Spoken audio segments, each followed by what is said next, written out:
Richard Wurmbrand was locked in a frozen underground cell, beaten, starved, and forgotten by the world, not for a crime, but for refusing to betray his faith. For 14 years, communist Romania tried to break him through silence, isolation, and relentless torture. They took his freedom, scarred his body, and attempted to crush his spirit. They failed. What kind of faith survives total darkness? How does a man endure unspeakable cruelty and emerge not with hatred, but with forgiveness for those who tortured him? This is not just a story about suffering. It is a story about unbreakable conviction, moral courage, and a love stronger than fear. Before we begin, take a moment to like this video, subscribe to the channel, and share it with others who value truth, faith, and courage. Now, let us step into the frozen cell where Richard Wurmbrand's extraordinary journey began. In the long and violent history of the 20th century, few voices speak with the quiet authority of a man who suffered deeply yet refused to hate. Richard Wurmbrand was not a general, a politician, or a revolutionary leader. He carried no weapons. He commanded no armies. And yet the communist regime of Romania considered him dangerous enough to silence for 14 years, much of it spent in isolation, torture, and freezing darkness. His crime was not espionage or rebellion. It was faith lived openly, preached boldly, and held without compromise. To understand how Richard Wurmbrand survived unspeakable cruelty and emerged with forgiveness instead of bitterness, we must begin before the prison walls closed around him. We must meet the man before the chains. Richard Wurmbrand was born in 1909 in Bucharest, Romania, into a Jewish family. His early life unfolded in a Europe already trembling with ideological conflict. Poverty, political unrest, and rising anti-Semitism formed the backdrop of his childhood. His father died when Richard was young, leaving the family financially strained and emotionally fractured. Like many intelligent and restless young men of his era, Richard searched for meaning in ideas. He was drawn first not to religion, but to political ideology.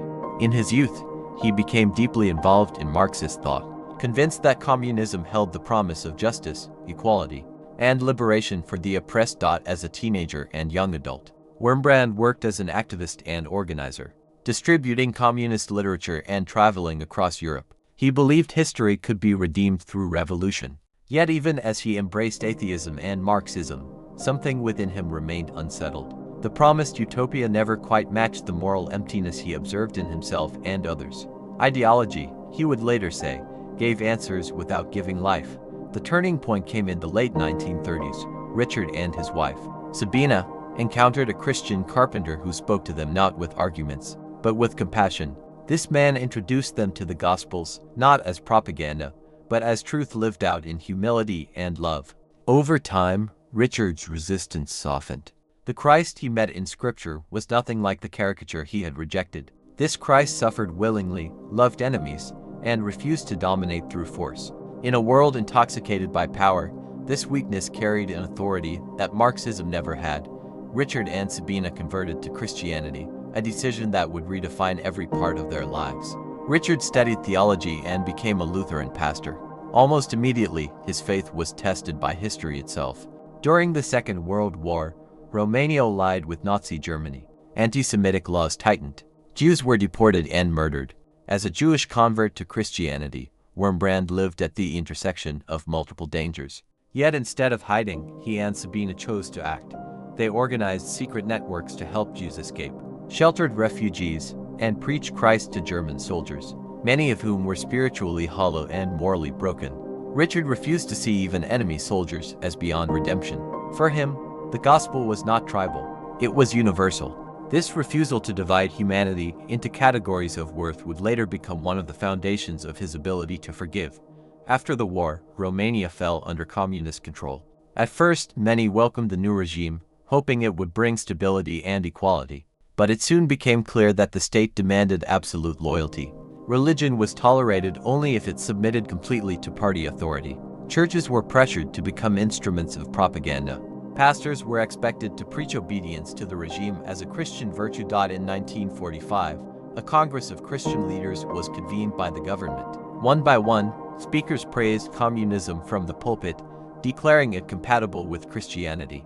Richard sat in the audience, listening in silence. Sabina leaned over and whispered words that would change their lives forever. "Stand up and wash away this shame from the face of Christ." Richard hesitated. He knew the cost. Speaking the truth publicly could mean prison, torture, or death, but he also knew that silence would mean betrayal.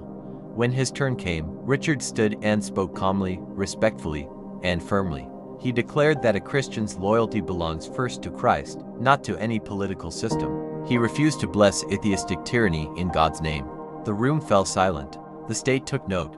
For the next several years, Richard continued preaching underground. He organized secret Bible studies, trained pastors, and encouraged believers to remain faithful even if it meant suffering. He understood the nature of the regime clearly. Communism did not merely seek to control behavior. It sought to control conscience. And Richard Wurmbrand would not surrender his conscience. In February 1948, the inevitable happened. On his way to a church meeting, Richard was abducted by the secret police. There was no arrest warrant, no trial, no explanation. He simply vanished. Sabino would not learn his whereabouts for years. The state erased him from public existence, hoping to break him in darkness and silence. As he was driven away, blindfolded and bound, Richard could not know what awaited him. Freezing cells, relentless beatings, psychological torture, and years of isolation so complete that he would forget the sound of his own voice. But what he carried with him into prison was already shaping his survival. He carried a faith tested by history, a conscience trained to resist lies, and a vision of humanity that refused to dehumanize even enemies. This is where the real descent begins, not just into a prison, but into one of the most brutal systems ever devised to crush the human soul. And it is there, in the frozen cells of communist Romania, that we will discover how Richard Wurmbrand endured what should have destroyed him, and how suffering became the unlikely soil in which forgiveness took root. When Richard Wurmbrand disappeared into the machinery of the Romanian secret police, there was no dramatic trial, no official sentence, no public accusation. That absence was intentional. Totalitarian systems understand that silence can be more devastating than spectacle. By erasing a person quietly, the state communicates a chilling message. You do not matter enough even to be condemned. For Richard, the first lesson of imprisonment was not pain, but disappearance. He was taken to an underground prison operated by the Securitate, Romania's feared secret police. From the moment he entered, the goal was clear, not merely to punish him, but to dismantle his identity. He was stripped of his name and given a number. His clothes were replaced with thin rags unsuitable for the bitter cold. He was placed in a cell with no windows, no light, and no sound. The guards spoke only when issuing commands or insults. Conversation between prisoners was forbidden and savagely punished. Silence became the first instrument of torture. Days blurred into weeks. Weeks dissolved into months. Richard had no idea how long he had been imprisoned, or whether the outside world remembered him at all. There were no clocks, no books, no paper, no human voices. The lights were kept off continuously, plunging him into a darkness so complete that he could not see his own hands. The cold was relentless. Romanian winter seeped into the underground walls, freezing the air and stiffening his joints. Sleep offered no escape, as guards would interrupt it unpredictably, banging on doors or dragging prisoners out for interrogation. Interrogations were calculated performances of cruelty. Richard was beaten on the solace of his feet, a method designed to inflict excruciating pain without leaving visible scars. He was struck with clubs, fists, and boots. Sometimes the beatings were accompanied by accusations that he was a spy, a traitor, an enemy of the people. Other times there were no words at all. Pain, like silence, was meant to speak for itself. The regime's objective was confession, not truth, but compliance. They wanted Richard to renounce his faith, to name other believers, to sign statements praising communism and condemning Christianity as superstition. Every refusal brought harsher treatment. Every silence was interpreted as defiance.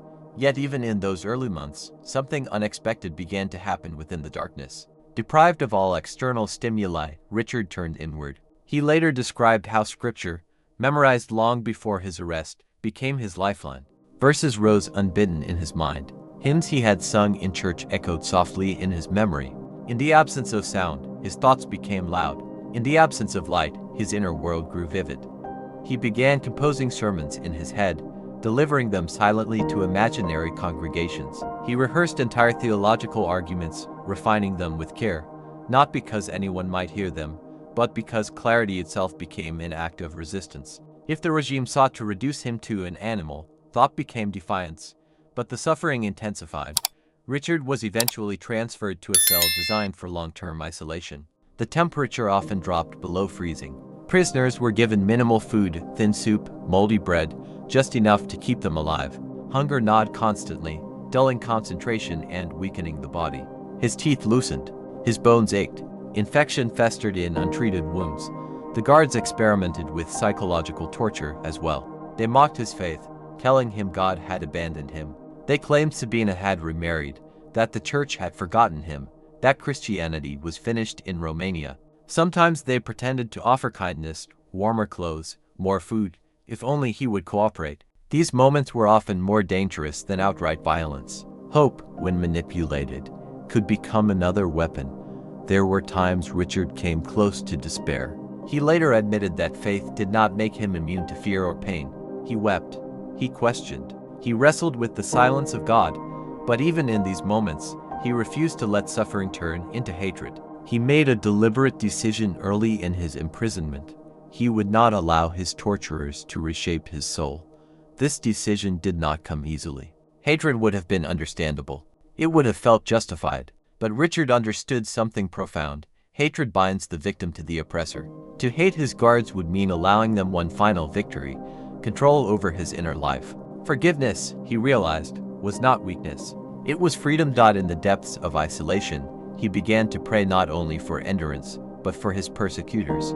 This prayer was not sentimental. It was often whispered through clenched teeth, born of discipline rather than emotion.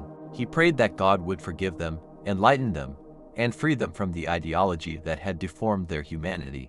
In doing so, Richard preserved his own. Years passed this way. Entire stretches of time vanished into silence. Richard later estimated that he spent nearly 3 years in complete isolation, without seeing another prisoner. Many men went mad under such conditions. Some began talking to walls. Others screamed endlessly. Some simply stopped responding altogether. Richard survived by constructing an inner rhythm of prayer, meditation, and mental labor. Then, without warning, the silence was broken. He was suddenly transferred to a communal cell with other prisoners, pastors, priests, intellectuals, and political dissidents. Many were broken men, physically ruined and spiritually exhausted. But when they discovered that Richard was a pastor, something remarkable happened. In whispers, gestures, and coded signals, they asked him to preach. Communication was strictly forbidden. A single word overheard could result in savage punishment. But the hunger for meaning outweighed fear. Richard devised ingenious methods to share scripture, tapping Morse code on walls, coughing in rhythms that conveyed letters, memorizing sermons delivered word by word over weeks. Communion was celebrated with crumbs of bread and drops of water. The prison became a church. It was here, amid shared suffering, that Richard's endurance deepened into something stronger than survival. He was no longer merely resisting despair. He was giving life. And as he ministered to others in the shadow of death, the question emerged that would define the rest of his story. Could love truly endure where cruelty reigned? That question would soon be tested far more severely, as the regime escalated its efforts to crush not only his body, but his capacity to forgive, a test that leads us into the darkest chapter of all. If isolation was designed to erase Richard Wurmbrand's sense of self, what followed was designed to shatter his will completely. The Romanian communist regime did not rely on pain alone. It perfected systems of degradation meant to transform belief into shame and conviction into submission. This was the stage at which survival was no longer merely physical. It became moral and spiritual. Richard was transferred to a prison notorious even among political detainees, a place where torture was not an occasional excess, but a daily policy. Here, guards were trained not just to hurt bodies, but to dismantle meaning. The aim was clear: to force prisoners to betray their faith, their friends, and ultimately themselves.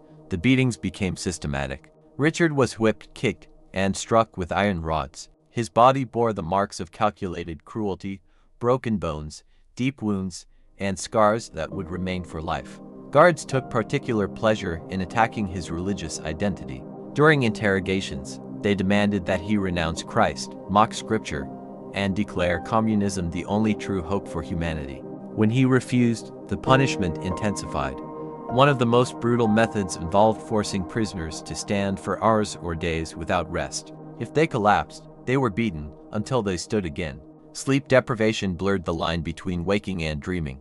Pain became constant, a background presence that never receded. Richard later described moments when his body felt no longer his own, as if suffering had stripped him down to something raw and exposed. But the most devastating torture was psychological. The guards sought to corrupt what Richard loved most. They forced him to listen as other prisoners were beaten. Sometimes, they made him watch. They told him these men were suffering because of his refusal to cooperate. If you would only sign a statement, only name names, only preach obedience to the state, the suffering would stop. Guilt became a weapon. At times, they staged grotesque mockeries of Christian worship. Prisoners were dressed in rags and forced to enact blasphemous parodies of church services while guards laughed. The goal was humiliation, to associate faith with ridicule, to turn sacred things into sources of shame. For a pastor whose life had been devoted to the dignity of worship, this was a special cruelty. Richard admitted later that there were moments when his faith felt crushed beneath the weight of pain. He did not experience constant spiritual ecstasy or unbroken confidence. There were times when prayer felt dry, when God seemed distant, when hope flickered dangerously low. But what sustained him was not emotion, it was decision. He decided, again and again, not to hate. This choice did not come from natural temperament. Everything in his body screamed for revenge, for bitterness, for the moral satisfaction of despising his torturers. Yet Richard understood that hatred would poison him from the inside. It would turn suffering into something meaningless. Forgiveness, by contrast, preserved meaning even in agony. One of the most extraordinary aspects of Richard's endurance was his deliberate practice of loving his enemies. When guards beat him, he prayed silently for them.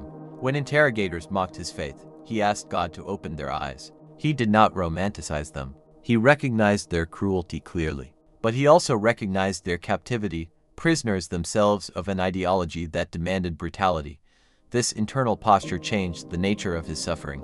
Pain remained pain, but it no longer defined him. Torture could wound his body, but it could not claim his conscience. In this sense, Richard was freer in prison than many of his captors were outside. At great risk, he continued to minister to fellow prisoners. He memorized long passages of scripture and recited them silently to others during brief moments of contact. He composed sermons in his mind and delivered them through whispered fragments or coded taps. These messages were not abstract theology. They were raw, urgent affirmations that suffering was not the end of the story. In these sermons, Richard spoke often about Christ's own suffering, not as a distant theological idea, but as a shared reality. Christ, he reminded them, was also beaten, mocked, and abandoned. Faith did not exempt believers from pain. It gave pain a place within a larger hope. This understanding gave many prisoners the strength to endure another day, yet the regime was relentless. After years of imprisonment, Richard was occasionally released, only to be rearrested and returned to even harsher conditions. Each release was a test, a reminder of what freedom felt like, followed by the shock of losing it again. During one brief period outside prison, he resumed underground ministry, fully aware that it would almost certainly lead to his recapture. When it did, the authorities made good on their threats. His second imprisonment was even more severe. By this point, Richard's body was severely weakened. His weight dropped dangerously low. His health deteriorated. Tuberculosis and other illnesses took hold. The cold penetrated his bones. Yet those who encountered him in prison later testified to something astonishing: his joy. Not constant cheerfulness, but a deep, steady peace that seemed immune to circumstances. This joy confused his captors. They could understand fear. They could understand hatred. But forgiveness disoriented them. A man who could suffer without surrendering his inner freedom threatened the very logic of their power. Torture depends on the assumption that pain controls meaning. Richard's life contradicted that assumption. Eventually, after 14 years in prison, much of it in conditions designed to kill slowly, international pressure forced the Romanian government to release him. He emerged physically broken, bearing scars on his body and mind. But he emerged unbroken in the ways that mattered most. He had not renounced his faith. He had not betrayed others. And perhaps most astonishingly, he had not surrendered to hatred. What awaited Richard outside prison was not simply recovery, but a new mission: to testify, to warn, and to embody a truth the world desperately needed to hear: that forgiveness is not the denial of evil, but the refusal to let evil have the final word. That mission, and the extraordinary way he lived it, is where his story turns outward, from the hidden cells of communist prisons to the global stage, where his witness would challenge comfortable faith and redefine courage itself. When Richard Wurmbrand was finally released from prison, freedom did not arrive as a clean break from suffering. It came tangled with pain, disorientation, and the long shadow of what he had endured. His body was emaciated, his health fragile, and his nerves permanently damaged. Years of torture had left him with scars that no medical treatment could erase. But the deeper challenge lay elsewhere. The question now was not whether he could survive cruelty, but whether he could live truthfully after it. Sabina, his wife, barely recognized him at first. She herself had suffered profoundly during his imprisonment, forced into hard labor, separated from their son, and subjected to humiliation because of her faith. Their reunion was marked by joy, but also by grief for the years stolen from them. 14 years is not merely time lost, it is life reshaped. And yet, neither Richard nor Sabina allowed bitterness to define what remained. The Romanian authorities assumed that imprisonment had neutralized him. They believed he would remain silent, grateful simply to be alive. They were mistaken. Richard resumed preaching almost immediately, this time with the depth of authority forged in suffering. His sermons were no longer theoretical defenses of faith. They were lived testimonies. Every word carried the weight of experience. Unsurprisingly, the regime kept him under constant surveillance. Informants followed him. His phone was tapped. He was repeatedly threatened with rearrest. Friends urged him to flee the country, but Richard refused. He believed his place was with the persecuted church in Romania. Freedom, to him, was not the absence of danger, but the presence of obedience. What made his message especially dangerous to the authorities was not merely his criticism of communism, but his insistence on forgiveness. He spoke openly about loving one's enemies, not as an abstract moral ideal, but as a practiced discipline. He told congregations that hatred corrodes the soul and that Christ's command to forgive was not naive, but revolutionary. This message unsettled many. Some believers expected him to denounce his torturers with righteous anger. Others wanted stories of heroic endurance framed as moral superiority. Richard offered neither. He spoke honestly about fear, weakness, and suffering, but he refused to demonize his persecutors. He described them as men shaped by lies, not monsters beyond redemption. This posture confused both friends and enemies. In a world structured by revenge narratives, forgiveness sounded like betrayal. Yet Richard was adamant. Forgiving his enemies did not excuse their crimes. It simply meant refusing to become like them. Eventually, international Christian organizations learned of his case. Through extraordinary efforts, arrangements were made to purchase his freedom, a grim but real practice during the Cold War, in which political prisoners could be ransomed through foreign currency payments. In 1965, Richard and his family were allowed to leave Romania and settle in the West. Exile brought safety, but also a new burden. For the first time, Richard was free to speak openly about what he had witnessed behind the Iron Curtain. Western audiences, largely unaware of the extent of religious persecution in communist countries, listened with shock as he described underground churches, secret prisons, and systematic torture. But again, what struck listeners most was not the brutality, it was the absence of hatred in his voice. In 1966, Richard addressed the United States Senate. Standing before politicians in a nation defined by freedom of speech and religion, he removed his shirt and displayed the scars covering his body. Each mark testified silently to the cost of faith under tyranny. Yet even in that moment, he spoke not of vengeance, but of responsibility. He warned that comfort dulls spiritual awareness and that suffering Christians should not be forgotten. From this testimony emerged a new calling. Richard founded what would later become known as the Voice of the Martyrs, an organization dedicated to supporting persecuted Christians worldwide. The mission was not political agitation, but spiritual solidarity, providing aid, advocacy, and awareness for believers suffering under oppressive regimes. What distinguished Richard's work from many activism movements was its tone. He did not frame persecution as a battle between good people and evil people. He framed it as a struggle for truth in a world enslaved by lies. Communism, he argued, was not merely a political system, but a false religion, one that demanded total allegiance and punished dissent of conscience. Yet even as he exposed its evils, he maintained a startling compassion for those enforcing it. He told stories of guards who secretly asked for prayer, interrogators who confessed doubts, and officials who were themselves crushed by the system they served. These accounts complicated easy moral categories. They reminded listeners that oppression deforms everyone it touches. Living in the West also confronted Richard with a different kind of challenge. He was alarmed by the spiritual complacency he encountered, churches preoccupied with comfort, believers unfamiliar with sacrifice, and Christians reluctant to speak truth for fear of social disapproval. He warned that persecution does not begin with prisons. It begins with silence. His warnings were not popular. Some found him too intense. Others dismissed his experiences as relics of another era. But Richard persisted, convinced that the lessons learned in prison were universal. He believed that faith without cost is vulnerable, and that freedom without courage is fragile. Despite failing health, he traveled extensively, speaking in churches, universities, and conferences. He wrote books detailing his experiences, not to sensationalize suffering, but to awaken conscience.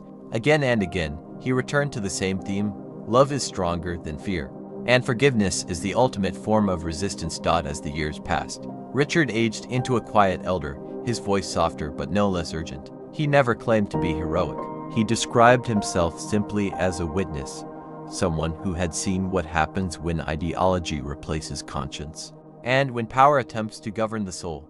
Yet perhaps his most enduring testimony was not delivered from a podium or printed on a page. It was lived daily in the way he spoke of his enemies, without contempt, without bitterness, without superiority.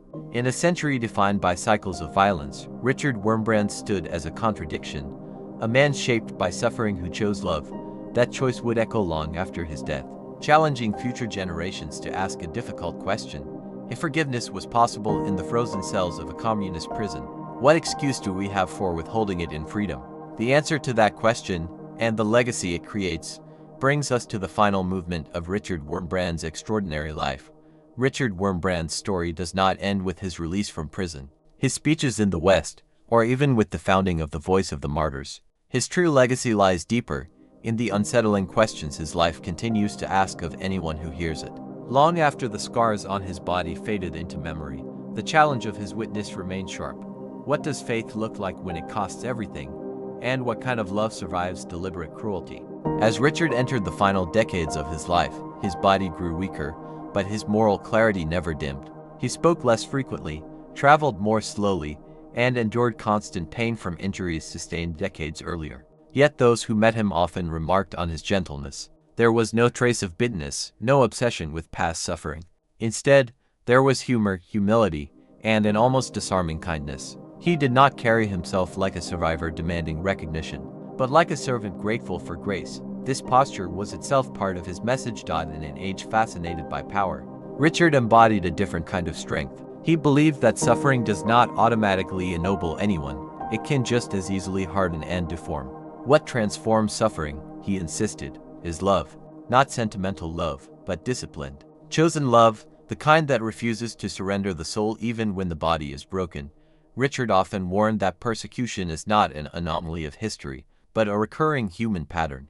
Whenever a system, political, ideological, or even religious, demands unquestioned loyalty, conscience becomes dangerous. Truth becomes subversive, and those who refuse to lie are treated as threats. His experiences under communism were extreme, but the logic behind them was not unique. This insight made his message enduringly relevant. He reminded comfortable societies that freedom is fragile. It erodes not only through force, but through apathy.